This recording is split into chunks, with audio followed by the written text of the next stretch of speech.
નમસ્કાર, જય ગણેશ દર્શક મિત્રો. વીટીવીની વિશેષ રજૂઆત ભવિષ્ય દર્શન કાર્યક્રમ એમાં હું શાસ્ત્રી મુકુંદ પંડ્યા આપ સર્વ દર્શક મિત્રોનું હાર્દિક સ્વાગત કરું છું.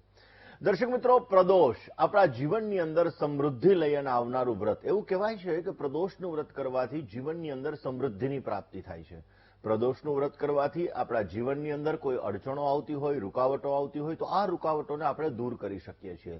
અને એ ભગવાન ભોળાનાથની આરાધના, એ ભગવાન સાંબ સદાશિવની પૂજા, એ ભગવાન સોમનાથની આરાધના આપણા દરેક પ્રકારના મનના મનોરથને પૂર્ણ કરે છે અને આપણા જીવનની અંદર દરેક પ્રકારના કાર્યોને સિદ્ધ કરે છે. અને એટલા માટે દર્શક મિત્રો, આજનો દિવસ એટલે કે આજે ગુરુવારનો દિવસ, અને આ ગુરુવારના દિવસે જ્યારે પ્રદોષનું વ્રત બની રહ્યું છે, તો આ પ્રદોષના વ્રતની અંદર તમારે કયા પ્રકારની સાવધાની રાખવી જોઈએ, કેવી રીતે તમારે પૂજા કરવી જોઈએ, કેવી રીતે આરાધના કરવાથી તમારી મનોકામનાઓ પૂર્ણ થઈ શકે ને એવા નાના નાના નાના ઉપાયો કેવી રીતે તમારા જીવનની અંદર સમૃદ્ધિ લાવી શકે, આ દરેક વિષયો ઉપર આપણે ચર્ચા કરવી છે. અને વાસ્તુની નાની નાની ટિપ્સ તો તમને જણાવવી જ છે.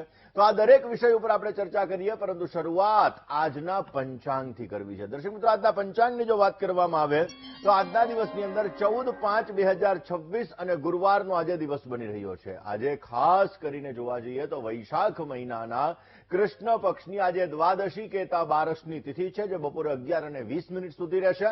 અને ત્યારબાદ ત્રયોદશી કેતા 13ની તિથિનો પ્રારંભ થશે. રેવતી નામનું આજે નક્ષત્ર રહેશે, પ્રીતિ નામનો આજે યોગ રહેશે, તૈતિલ નામનું આજે કરણ રહેશે, જે સવારે 11:20 સુધી છે. ત્યારબાદ ગર નામના કરણનો પ્રારંભ થશે. 12 રાશિઓનું ભવિષ્ય કથન, જેના આધાર ઉપર કહેવામાં આવશે એવું ચંદ્રમાનું ભ્રમણ આજના દિવસની અંદર મીન રાશિની અંદર રહેશે, જે રાત્રે 10:33 સુધી રહેશે. એટલે કે રાત્રે 10:33 સુધીમાં જે કોઈ પણ બાળકોનો જન્મ થાય તેમની રાશિ મીન રહેશે. એટલે ગઈકાલે રાત્રિના 12 વાગ્યાથી, એટલે કે આજની તારીખ બેસી ગઈ, એટલે 14 તારીખ વહેલી સવારે 12 વાગ્યાથી આજે રાતના 10:33 સુધી જે કોઈ પણ બાળકોનો જન્મ થશે તેમની રાશિ મીન રહેશે, જેના અક્ષર દ, ચ, ઝ અને થ રહેશે. અને ત્યારબાદ જે બાળકોનો જન્મ થશે તેમની રાશિ મેષ રહેશે, જેના અક્ષર અ, લ અને ઈ રહેશે. તો આજે જન્મનાર બાળકોનું ભવિષ્ય સુંદર, સુખમય, આનંદમય, હર્ષમય, લાભમય રહે તેવી શુભકામના સાથે જય ગણેશ. દર્શક મિત્રો, વાત આજે આપણે કરી રહ્યા છીએ ખાસ કરીને પ્રદોષના વ્રતની. એવું કહેવાય છે કે ભગવાન ભોળાનાથની પૂજા, એ ભગવાન ભોળાનાથની આરાધના દરેક વ્યક્તિના મનના મનોરથને પૂર્ણ કરનારી છે. જે ભગવાન ભોળાનાથના મસ્તક ઉપર ચંદ્ર શોભાયમાન છે, કે જે મનનો કારક ચંદ્ર ગ્રહ ગણવામાં આવે, જેના જટાની અંદર ગંગા જલ એટલે કે ગંગા નદી પોતે બિરાજમાન છે, એવું કહેવાય કે આ ભગવાન ભોળાનાથની આરાધના આપણા દરેક પ્રકારના કાર્યોને સિદ્ધ કરે છે. દર્શક મિત્રો, દ્વાદશ જ્યોતિર્લિંગ આપણા 12 જ્યોતિર્લિંગ છે. આ 12 જ્યોતિર્લિંગ, અલગ અલગ જ્યોતિર્લિંગની પૂજા કરવાથી આપણા અલગ અલગ ગ્રહો છે બલવાન થઈ શકે. અલગ અલગ ગ્રહોને લગતી સમસ્યાઓ હોય તો એ સમસ્યાઓને તમે દૂર કરી શકો અને તમારા જીવનની અંદર તમારા કાર્યોને પણ તમે સિદ્ધ કરતા જણાવો. ઘણી બધી વાર શું હોય દર્શક મિત્રો, કે આપણે મંગળ ગ્રહથી બહુ પરેશાન, આપણે એવું વિચારે કે ઓહો મંગળ દોષ છે, મંગળને લગતી સમસ્યા છે, લગ્નમાં રૂકાવટ આવે છે, વારંવાર પડવા વાગવાના યોગ બને છે, એક્સિડન્ટના યોગ બને છે, કર્જને લગતી સમસ્યા સર્જાય છે, કોર્ટ કચેરીને લગતી સમસ્યા સર્જાય છે. આ બધાની અંદર જ્યારે મંગળનો ફાળો રહેલો, જ્યારે નાના ભાઈ સાથેના સંબંધો પણ સારા નથી તો પણ મંગળ ખરાબ છે. ને એ મંગળ દોષને દૂર કરવા માટે, એ મંગળ મહારાજની સમસ્યા દૂર કરવા માટે ઉજ્જૈન બહુ મહત્વનું તીર્થ છે. એવું કહેવાય છે કે મહાકાલેશ્વર દેવની પૂજા, ઉજ્જૈનની અંદર મહાકાલેશ્વર દેવની પૂજા અને ઉજ્જૈનની અંદર મંગલનાથ મહાદેવનું મંદિર છે, એની પૂજા કરવાથી અવશ્ય આપણા જીવનની અંદર મંગળને લગતી સમસ્યાઓ દૂર થાય છે.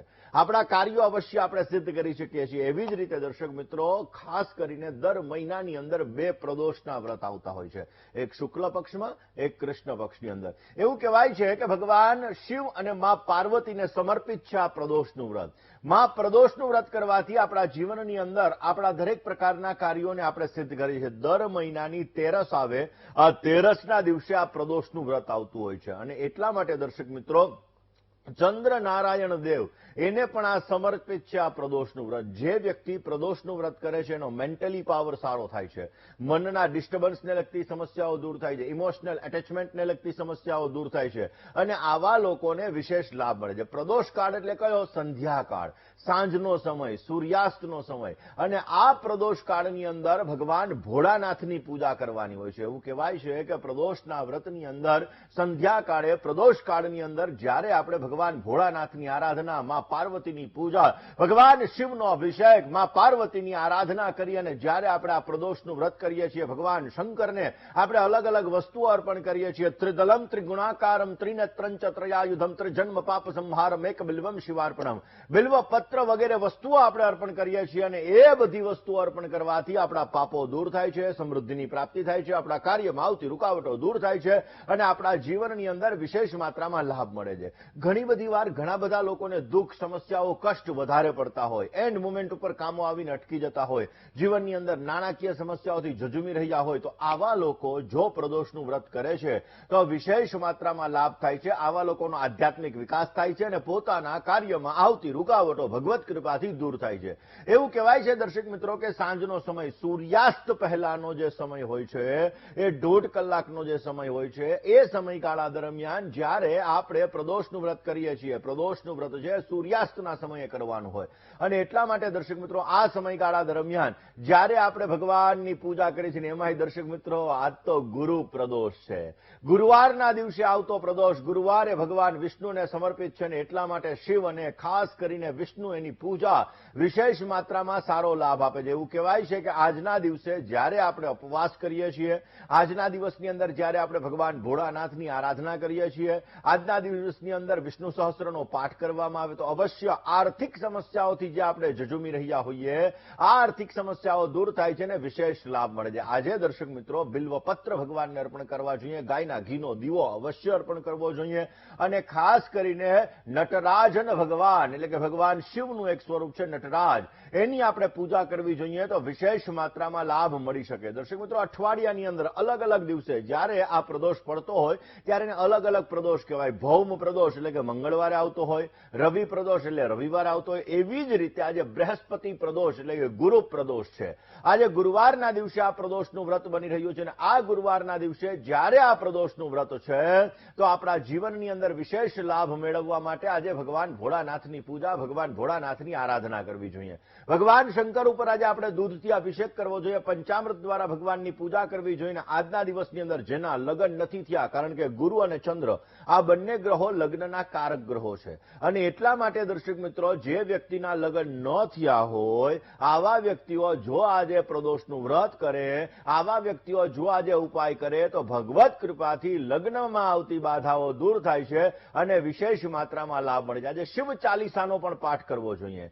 એવું કહેવાય છે કે શ્રી ગણેશ ગિરિજા સુવન આ જે શિવ ચાલીસા છે, આ શિવ ચાલીસાનો જો આજે પાઠ કરવામાં આવે તો પણ વિશેષ માત્રામાં તમારા લગ્નની અંદર આવતી બાધાઓ, તમારા લગ્ન જીવનની અંદર આવતી સમસ્યાઓ, તમારા જીવનની અંદર ચંદ્ર ક્યાંક ને ક્યાંક નિર્બળ છે અને તમારા દાંપત્ય જીવનની અંદર સમસ્યાઓનું સર્જન કરી રહ્યો છે તો અવશ્ય આ સમસ્યાઓને દૂર કરી શકાય છે અને વિશેષ માત્રામાં સારો લાભ મેળવી શકાય. દર્શક મિત્રો ભગવાન ભોળાનાથ, એવું કહેવાય છે કે ભગવાન ભોળાનાથ જેને પોતાના કંઠની અંદર હળાહળ વિષને ધારણ કર્યો હતો, એટલે પુષ્પદંત જેણે પોતે શિવ નિર્માલ્ય ઉપર એનો પગ આવી ગયો અને એની અદ્રશ્ય થવાની શક્તિ પોતે ક્યાંક ને ક્યાંક નષ્ટ થઈ ગઈ અને એ પુષ્પદંત પોતે એવું કહેવાય છે કે શિવ મહિમ્ન સ્તોત્રની રચના કરે છે અને એ શિવ મહિમ્ન સ્તોત્રની સ્તુતિ દ્વારા ભગવાન ભોળાનાથને પ્રસન્ન કરે છે અને એની અદ્રશ્ય થવાની શક્તિ પાછી આવે છે. એવી જ રીતે દર્શક મિત્રો જો આજે પ્રદોષનું વ્રત આપણે ભાવપૂર્વક, ભક્તિપૂર્વક, નિષ્ઠાપૂર્વક કરીએ, આજે ભગવાનની આપણે ભોળાનાથની આજે આરાધના કરીએ, આજે ભગવાનના અલગ અલગ સ્તોત્રનો જો આપણે પાઠ કરીએ તો આપણા જીવનમાં પણ અલગ અલગ સમસ્યાઓ હોય છે.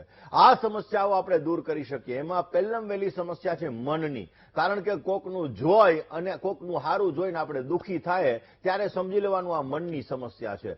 અને જ્યારે આપણા જીવનની અંદર મનને લગતી સમસ્યા આવે, આપણા જીવનની અંદર મન ડિસ્ટર્બ થતું હોય, આપણા જીવનની અંદર તકલીફોનો દોર વધારે પડતો રહેતો હોય તો ભગવાન ભોળાનાથની પૂજા, ભગવાન ભોળાનાથની આરાધના વિશેષ માત્રામાં સારો લાભ આપતી હોય છે. એટલા માટે દર્શક મિત્રો આજે નાના નાના ઉપાયો, જે ઉપાયો તમારા જીવનની અંદર સમૃદ્ધિ આપી શકશે, જે ઉપાયો તમારા કાર્યને સિદ્ધ કરી શકશે, જે ઉપાયો તમારા લગ્નમાં આવતી બાધાઓને પણ દૂર કરી શકશે, એ ઉપાયો આપણે આજ ભવિષ્ય દર્શન કાર્યક્રમની અંદર જોઈશું અને એની સાથે સાથે વાસ્તુના નાના નાના ઉપાયો પણ જોઈશું. પરંતુ અત્યારે ટાઈમ થઈ ગયો છે મેષ રાશિનો.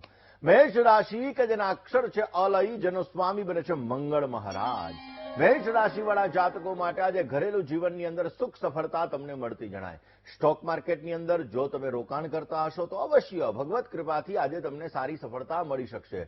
રોકાયેલા કામકાજની અંદર આજે વૃદ્ધિનું પ્રમાણ તમે જોઈ શકો ને એવું કહેવાય છે, મિત્ર એવો શોધીએ જે ઢાલ સરીકો હોય દુઃખમાં આગળ અને સુખમાં પાછળ. એટલા માટે મિત્રોના સહયોગથી આજે તમને સારો લાભ મળી શકશે.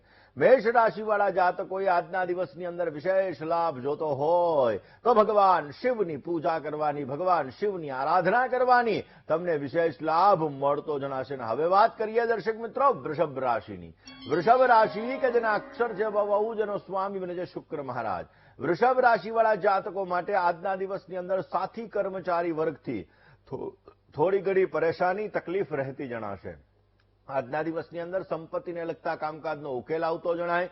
સ્વાસ્થ્ય બાબતે આજે સાવધાની રાખવી બહુ જરૂરી છે અને કામકાજની અંદર આજે ફાયદો થઈ શકે. તમારું મન પણ પ્રસન્ન રહેતું જણાય. આજે તમારે વિશેષ લાભ જોઈએ છે તો વૃષભ રાશિવાળા જાતકોએ આજના દિવસની અંદર બની શકે ત્યાં સુધી ભગવાન શિવની પૂજાની સાથે સાથે આજે શિવ ઉપર જલાભિષેક તમારે કરવો બહુ જ જરૂરી છે. આ જલાભિષેક કરવાથી તમને વિશેષ લાભ મળી શકશે. દર્શક મિત્રો, ખાસ આજનું પ્રદોષના વ્રતની અંદર અલગ અલગ કથાઓ જોડાયેલી હોય છે અને આ અલગ અલગ કથાઓના આધાર ઉપર આપણા જીવનની અંદર દરેક પ્રકારના કાર્યોને સિદ્ધ કરી શકીએ. દર્શક મિત્રો, એવી જ રીતે શાંડિલ્ય ઋષિ એના આશ્રમ સાથે જોડાયેલી આજે બૃહસ્પતિ પ્રદોષની કથા છે અને એવું કહેવાય છે કે બૃહસ્પતિ પ્રદોષની અંદર જ્યારે આપણે કોઈ પણ પ્રકારના કાર્ય કરીએ છીએ તો આપણા શત્રુઓનો નાશ થાય છે, કારણ કે ગુરુ એ મેનેજમેન્ટનો કારક છે. અને એટલા માટે દર્શક મિત્રો, જ્યારે આજના દિવસની અંદર આપણે આ બૃહસ્પતિ પ્રદોષની પૂજા કરીએ છીએ તો શત્રુઓ આપણા નષ્ટ થાય છે, એટલે કે એનું શમન થાય છે. સંતાનને લગતી સમસ્યાઓ દૂર થાય છે. આર્થિક સમસ્યાઓથી આપણે જ્યારે પીડાતા હોઈએ છીએ તો આ પીડાઓ પણ આજે દૂર કરી શકાય છે. દર્શક મિત્રો, આજે શિવલિંગ ઉપર ચણાની દાળ અવશ્ય અર્પણ કરવી જોઈએ.